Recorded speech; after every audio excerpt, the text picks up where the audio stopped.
Je suis sûre que tu pensais bien faire avec ton Vapo rempli d'eau, avec un peu de glycérine et un peu d'huile. Tu pensais être au max de ton hydratation, en train de pchit tes cheveux matin et soir. Au final, tu te retrouves avec des cheveux ultra emmêlés, tassés. Donc tes cheveux toujours secs et t'es découragé. Je suis sûre que ça te parle là, parce que moi-même aussi j'étais dedans. Ce que personne ne t'a dit, c'est que l'eau seule ne pénètre pas la fibre capillaire afro. T'as vu comment j'ai rapproché mon visage? L'eau seule ne va pas te permettre d'hydrater tes cheveux afro.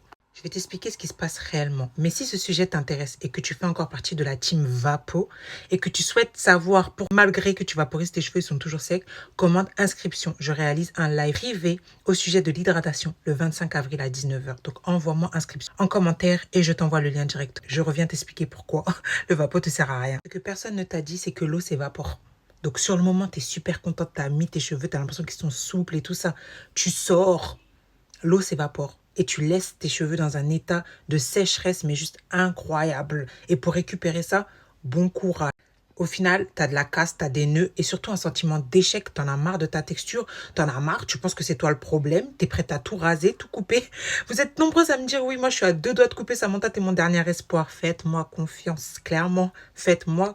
Hydrater ses cheveux, c'est pas simplement vaporiser avec un peu de glycérine, avec un peu ou de l'aloe vera. C'est pas simplement ça. Ça s'évapore. Et au final, ça laisse un résultat catastrophique. C'est pas simplement se mettre du beurre de karité, puis faire un chignon et puis de se dire, bon, one life, YOLO, on verra demain quel sera le résultat. On arrête le à peu près.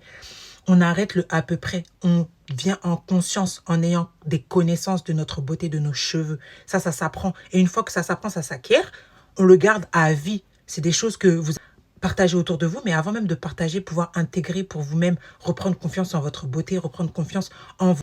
Ne plus vous dire, ah ben là, je vais faire mon twist out. Mais vu que j'ai vaporisé ce qu'il ne faut pas faire, je ne sais pas dans quel état je vais retrouver mes cheveux en fin de journée. Donc, je tremble. On ne tremble plus.